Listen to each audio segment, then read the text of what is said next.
इंसान तभी तक स्वस्थ रहता है जब तक कि उसके अंग स्वस्थ रहते हैं। हार्ट, लीवर, किडनी और लंग्स, ये चारों अंग जो है इंसान के लिए काफ़ी ज़रूरी है और इसमें से कोई एक भी बीमार पड़ जाए तो शरीर जो है बीमार पड़ जाता है। ऐसे में हम आज मिल रहे हैं डॉक्टर सुप्रसिद्ध doctor kidney specialist Chandan Kumar से, जो कि आपके छपरा में एक दिन बैठते हैं और बाकी दिन पटना बैठते हैं। पूर्व में एम्स में कार्यरत रहे हैं। सर का बहुत-बहुत स्वागत है। नमस्कार, धन्यवाद संजीव जी हमसे मुलाकात करने के लिए और हमारे लिए टाइम निकालने के लिए। और बहुत अच्छी बात आपने कही कि शरीर के कुछ वाइटल ऑर्गन्स हैं जैसे कि लीवर, किडनी, हार्ट, और इसमें से किसी भी ऑर्गन में अगर प्रॉब्लम है तो उसका इम्पैक्ट पूरे शरीर पे पड़ता है। इसको ऑर्गन क्रॉस टॉक भी बोलते हैं। जैसे कि अगर किडनी में समस्या आएगी तो उसका असर हार्ट पे भी पड़ेगा, लंग्स पे भी पड़ेगा। किडनी का काम जैसे मैं एक किडनी विशेषज्ञ हूँ। तो किडनी के बारे में बताएंगे कि किडनी का क्या वर्क है पूरे शरीर में?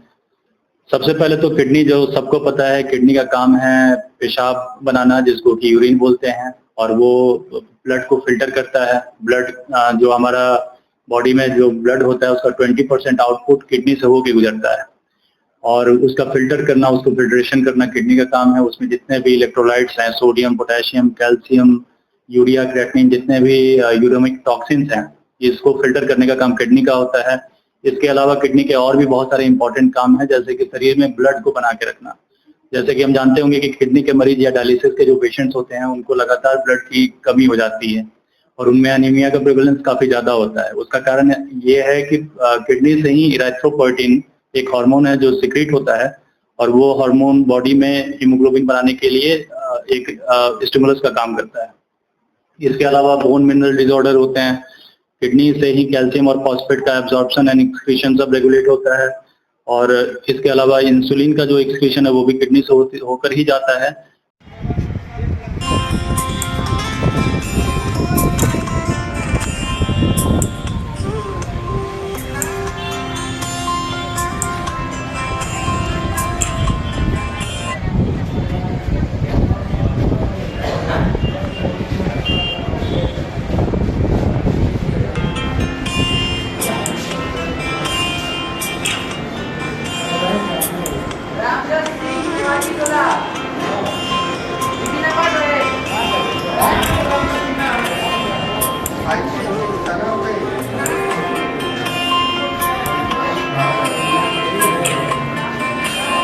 तो बॉडी का बहुत सारा मेटाबॉलिज्म, बॉडी का बहुत सारे वाइटल पैरामीटर्स जो हैं वो किडनी के फंक्शन पे ही सारे सब कुछ डिपेंड करते हैं। सर, ये हम जानेंगे कि आपसे कि जो स्वस्थ व्यक्ति है, जो जिनको कोई किडनी प्रॉब्लम नहीं है पूरे शरीर में, वो क्या करे उसके लिए? किडनी को स्वस्थ रखने के लिए सबसे जरूरी है कि आप हेल्दी लाइफ स्टाइल जिए। हेल्दी लाइफ स्टाइल का मतलब होता है कि आपका शरीर का वजन होना चाहिए, वो BMI जिसको बोलते हैं, वो एक फिक्स रेंज के बीच में होना चाहिए, 18.5 to 24 के रेंज में होना चाहिए। इसके अलावा आप अगर ओबीस हैं तो आपको डेली वजन कम करना है, डेली फिजिकल एक्टिविटी करना है, जिसको कि 30 मिनट्स 5 डेज अ वीक बोला जाता है, 30x5। नमक की मात्रा आपके खाने में हमेशा कम होनी चाहिए, तेल कम होना चाहिए। आप साग सब्जी का सेवन सही मात्रा में करें, नॉन वेज का यूज ऑप्टिमम मात्रा में करें। इसके अलावा अगर आप स्मोकिंग करते हैं, स्मोकिंग को छोड़ देना होता है। और अगर आप डायबिटीज और ब्लड प्रेशर से ग्रसित हैं, क्योंकि हम लोग जानते हैं कि किडनी के सब मैक्सिमम मरीज जो हमारे ओपीडी में मिलते हैं या फिर जो समाज में हैं, वो सबसे ज्यादा डायबिटीज की वजह से है। डायबिटिक किडनी डिजीज जिसको बोलते हैं, जो कि क्रोनिक किडनी डिजीज का 40 to 60% है। सीकेडी पेशेंट्स में 40 to 60% पॉपुलेशन जो होता है वो डायबिटीज की वजह से होता है, उसके बाद हाइपरटेंशन की वजह से। तो अगर किसी को डायबिटीज और हाइपरटेंशन हो रहा है, यानी सर जो पहले से पेशेंट है, किसी भी जैसे कि डायबिटीज पेशेंट हो या बीपी पेशेंट हो, आप कह सकते हैं, उनको ज्यादा केयर रखना है। उनको केयर रखने का मतलब है कि आप अगर शुगर के पेशेंट है, डायबिटिक हैं, तो आपको अपना शुगर कंट्रोल में रखना है।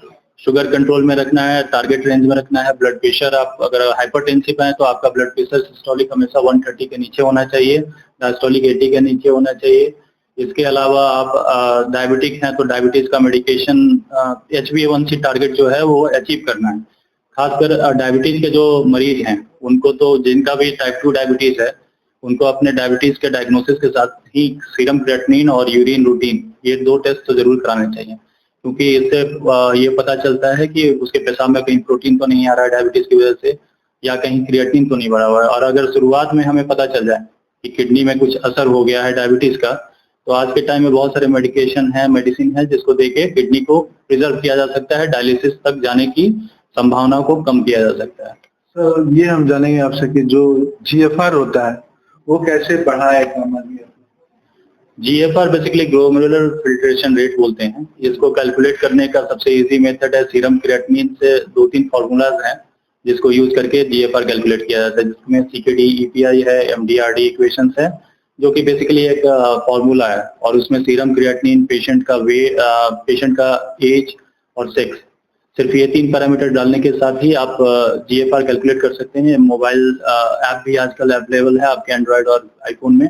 इसके अलावा एक्यूरेट मेजरमेंट करने के लिए बहुत सारे मेथड हैं। क्रिएटिनिन क्लियरेंस मेजर कर सकते हैं यूरिन का, और आप GFR के डायरेक्ट मेजर करने के लिए TTPA स्कैन भी करा सकते हैं। अच्छा, छपरा में काफी लोग जो है किडनी पेशेंट तो है नहीं, स्वस्थ जीवन जीता है, लेकिन उन लोगों को पता नहीं चल पाता कि किडनी पेशेंट वो कब होगा, कैसे होगा। उसके बारे में बताएं कि वो किडनी पेशेंट ना हो, और उसके बारे में थोड़ा सा जानकारी। जैसे डायबिटीज पेशेंट को पता नहीं होता है कि वो कब डायबिटिक हो गया, क्योंकि अगर ब्लड शुगर अगर आपका 150 है फास्टिंग, हो सकता है आपको कोई सिम्टम्स ना हो। उसी तरह अगर आपका क्रिएटिनिन 1.5 या 2 मिलीग्राम है, जो कि नॉर्मल से ज्यादा है, वैसे कंडीशन में हो सकता है पेशेंट्स को कोई भी सिम्टम्स ना हो, उसको कोई भी परेशानी ना लगे। दिक्कत यही आती है, क्रिएटिनिन जब तक बढ़ के 4-5 ना हो जाए, पेशेंट को खुद से पता नहीं चलता, लक्षण जो सिस्टम है आपका वो पता नहीं चलता है। अर्ली साइंस मतलब हो सकते हैं कि पेशेंट को कमजोरी लगे, थकान लगा रहे, पैर में सूजन आ जाए, आंख के नीचे सूजन रहे। इसके अलावा जब क्रिएटिनिन बहुत बढ़ जाता है तो इचिंग होने लगता है, भूख कम लगना पेशेंट में, ये सारे सिम्टम्स हैं जो कि थोड़े से वेग सिम्टम्स हैं। ये किसी को भी हो सकता है, इवन डिप्रेशन के मरीज को भी थकान लगा रह सकता है, भूख कम लगेगी। तो अगर आपको कहीं से भी लग रहा है कि मुझे परेशानी है, कुछ दिक्कत हो रहा है, तो आप डॉक्टर को कंसल्ट करें। क्रिएटिनिन चेक कराना बहुत ही इजी टेस्ट है। एक ब्लड टेस्ट से आपको शुगर का भी पता चल जाएगा, क्रिएटिनिन का भी पता चल जाएगा। और आज के टाइम में तो मुझे लगता है कि 30s के बाद तो आपको साल में एक बार रूटीन चेकअप सबको आजकल का जो लाइफ स्टाइल है उसके बारे में बताया, चूंकि बहुत सारे लोग अनजान है, जो भी पेशेंट हो जा रहा है अचानक से जो हो जा रहे हैं, वो लाइफ स्टाइल क्या ऐसा करे कि वो जो स्वस्थ रहे अपने लिए। जैसे कि मैंने पहले बताया कि लाइफ स्टाइल में सबसे इम्पोर्टेंट है कि आपका खान पान सही होना चाहिए। आप अपने कोई भी अगर आप तंबाकू का सेवन करते हैं, स्मोकिंग करते हैं, अल्कोहल लेते हैं, तो उसको छोड़ दें, परहेज करें। इसके अलावा हमारे खान पान में आजकल जो प्रॉब्लम है मॉडर्न डेज का, कि हम प्रोसेस फूड, पैकेज फूड ये सब ज्यादा खा रहे हैं, उसको कम करना है। कम से कम कीजिए, आप हरी सब्जी और घर में बना हुआ खाना ज्यादा खाएं। प्रोसेस फूड में हमेशा सॉल्ट की मात्रा ज्यादा होती है, जो पैकेज फूड होते हैं उसमें सॉल्ट मात्रा ज्यादा होती है, प्रिजर्वेटिव्स यूज होते हैं बहुत समय में। कॉस्मेटिक्स भी एक कारण हो जाता है। अभी मुंबई में कुछ केस मिले जिसमें कॉस्मेटिक्स की वजह से एक ही परिवार में मदर डॉटर सब किडनी के मरीज हो गए, क्रीम लगाने की वजह से। हाँ, तो और इसके अलावा बहुत सारे ऐसे प्रोपागेंडा हैं जिसमें लोग बताते हैं कि इसका सेवन करें, इससे आपको ताकत मिल जाएगा या फिर आप लंबा लाइफ जिएंगे। और आयुर्वेदिक कुछ प्रोडक्ट्स हैं जो कि अनलेबल्ड होते हैं, उसका कंपोजिशन क्या है किसी को नहीं पता। वैसे दवाओं का, अल्टरनेटिव मेडिसिन का सेवन करने की वजह से भी बहुत सारे पेशेंट्स बन जाते हैं। हमारे किडनी के मरीज, जब हम उनको बताते हैं कि आपके किडनी पर असर हो गया है और आगे हो सकता है आपको डायलिसिस की जरूरत पड़े, तो आजकल हम देखते हैं कि बहुत सारे पेशेंट्स सीधे आयुर्वेद की तरफ मूव कर जाते हैं जी। और जो कि फ्रंट पेज न्यूज़पेपर में भी आ रहा है आजकल, ऐड लोग पढ़ते हैं और गुमराह होकर वहां चले जाते हैं।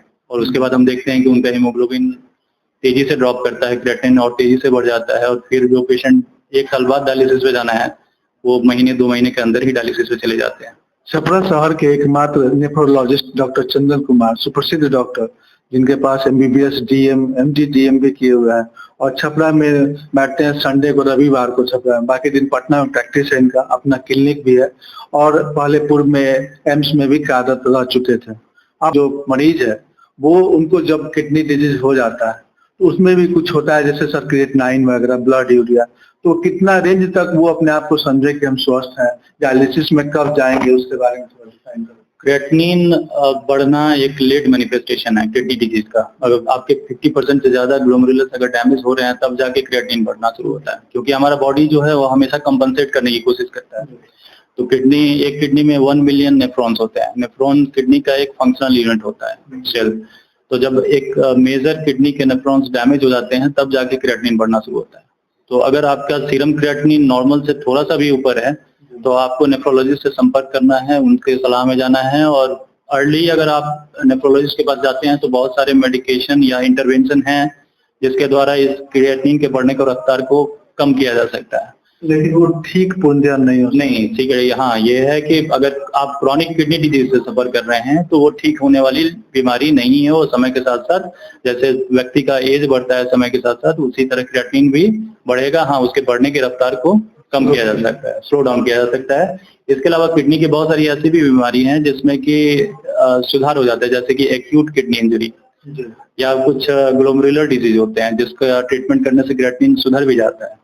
तो कुछ बीमारी ऐसी भी है किडनी की जिसमें कि अगर आप अर्ली वर्कअप उसका हो जाए, सही तरीके से उसका जांच हो और ये पकड़ में आ जाए कि उसमें कुछ सही करने का रिवर्सिबल फैक्टर है तो दवा देके उसको ठीक किया जा सकता है। जैसे कि एसएलई एक बीमारी होती है, नेफ्रोटिक सिंड्रोम, नेफ्राइटिक सिंड्रोम, बहुत सारे ऐसे बीमारी हैं जिसमें पेशाब में प्रोटीन आता है और अर्ली डिटेक्शन हो जाए, आरपीजीएन अर्ली डिटेक्शन हो जाए तो उसका ट्रीटमेंट है। और अगर 1-2 महीने आप नहीं दिखा पाए नेफ्रोलॉजिस्ट से तो हो सकता है कि आप 3 महीने के बाद सीकेडी में लैंड कर जाए। तो सीकेडी में जाने के बाद सर जब क्रिटिकल में आप चले गए तो फिर आपका क्या होगा? सीकेडी अगर आप एक बार हो गए तो क्रॉनिक किडनी डिजीज में स्टेजिंग होता है, स्टेज 1 टू स्टेज 5। स्टेज 1 में GFR लेस देन 90 से स्टार्ट हो जाता है और स्टेज 5 15 के नीचे। तो ये जनरली डायलिसिस जिस मरीज को लगता है उसका GFR 10 के नीचे ही होता है, जनरली यही देखा गया है। लेकिन कोई ये क्राइटेरिया नहीं है कि इस GFR के नीचे ही डायलिसिस करना है। अगर पेशेंट को सांस का प्रॉब्लम हो रहा है, भूख नहीं लग रही है, खाना खा नहीं पा रहा है, पेशेंट को पूरे शरीर में पानी जम गया है जो कि दवा से मैनेज नहीं हो पा रहा है, तो ऐसे कंडीशन में हायर GFR पे भी डायलिसिस देने की जरूरत पड़ जाती है। तो अब एक बार अगर पेशेंट क्रॉनिक किडनी डिजीज हो गया तो हो सकता है कि उसका सीकेडी स्टेज उस समय स्टेज 2 हो। तो स्टेज 2 से स्टेज 5 तक पहुंचने में जितना टाइम उसको लगता है, अगर प्रॉपर वो केयर किया जाए तो उसको हम लोग काफी बढ़ा सकते हैं। अगर 5 साल बाद वो स्टेज 5 में जाना था, अगर प्रॉपर मेडिकेशन ले, बीपी कंट्रोल में रखे, शुगर कंट्रोल में रखे, किडनी की सारी दवा खाए, रेगुलर फॉलोअप और चेकअप में रहें तो हो सकता है कि 10-15 साल के बाद उनको डायलिसिस की जरूरत। आपने एक बात बताया कि चेहरे में क्रीम लगाने के बाद जो है लोगों को किडनी डिजीज हो जा रहा है या एकदम नॉर्मल है, जैसे कि काफी सारे यूथ जो है नॉर्मल है, उनका पर्सनालिटी नॉर्मल है, उनको बीपी भी नहीं है, चीनी भी नहीं है, तो भी जो है वो इससे पेशेंट हो जाते हैं। तो उनका लाइफ स्टाइल प्रॉब्लम होगा। लाइफ स्टाइल के अलावा बहुत सारे जेनेटिक डिजीज हैं। जेनेटिक डिजीज में जैसे कि इस यंग एज ग्रुप में जो सबसे कॉमन एक देखा जाता है कि रैपिड किडनी डैमेज होता है वो IgA नेफ्रोपैथी है, जो हमारे बिहार में भी काफी प्रिवेलेंट है। यंग पेशेंट्स होते हैं 20-30 के एज में और 2 से 3 महीने के अंदर उनके किडनी पे असर होता है और वो किडनी पूरा डैमेज हो जाता है, डायलिसिस पे चले जाते हैं। तो इसमें अर्ली सिम्टम्स होता है, पैर में थोड़ा सूजन आएगा और ब्लड प्रेशर हाई हो जाएगा। आरपीजीएन वाले जो पेशेंट इधर आते हैं और किसी पेशेंट को तो ऐसा डायग्नोसिस होता है कि उसको आंख से दिखना कम हो जाता है, जिसकी वजह से वो पहले आई स्पेशलिस्ट के पास जाते हैं, वहां पे उनका ब्लड प्रेशर देखा जाता है, हाई आता है, ब्लड टेस्ट करते हैं तो क्रिएटिनिन बढ़ा आता है, उसके बाद वो हमारे पास आते हैं। आम आदमी को सर क्या चाहिए, हर साल में एक बार अपना टेस्ट वगैरह करा ले, जो भी पेशेंट पहले से नहीं हो? बहुत ही आसान तरीका है, एक सीरम क्रिएटिनिन, यूरिन रूटीन और हीमोग्लोबिन आप अगर जांच करा लें, शुगर जांच करा लें तो अर्ली डिटेक्शन हो सकता है। और prevention is better than cure, वो वाली जो बात है। तो अगर आप अर्ली अगर आपको पता चले कि बीमारी है तो उसका इलाज भी आसान होगा और दवा भी कम लगेगी और सुधार होने का चांस भी उसमें ज्यादा होगा। ये हमारे साथ डॉक्टर चंदन कुमार, जो कि आपको बताएं कि आप अपना लाइफ स्टाइल चेंज करते हैं, अगर आप बीमार हो गए तो आप बराबर जो है प्रिवेंटिव जो है चेक कराते रहते हैं तो आप स्वस्थ रह सकते हैं। लेकिन अगर आपको एक बार हो गया तो अगर आप अपना इलाज ठीक ढंग से चला रहे हैं तो आप स्वस्थ रहेंगे, अन्यथा जो है आप जो स्टेज डायलिसिस के स्टेज में जा सकते हैं। तो आपको बचने के लिए जो है हमेशा जो है जांच कराना चाहिए, इलाज ट्रीटमेंट में रहना चाहिए, अपने लाइफ स्टाइल को चेंज करना चाहिए ताकि आप स्वस्थ रहे। यहाँ पे किसी भी प्रकार का जो भी आप किडनी डिजीज हो गया तो आप यहाँ पर आकर दिखा सकते हैं। हमारे साथ विशेष बातचीत करने के लिए बहुत बहुत धन्यवाद सर। धन्यवाद संजय जी।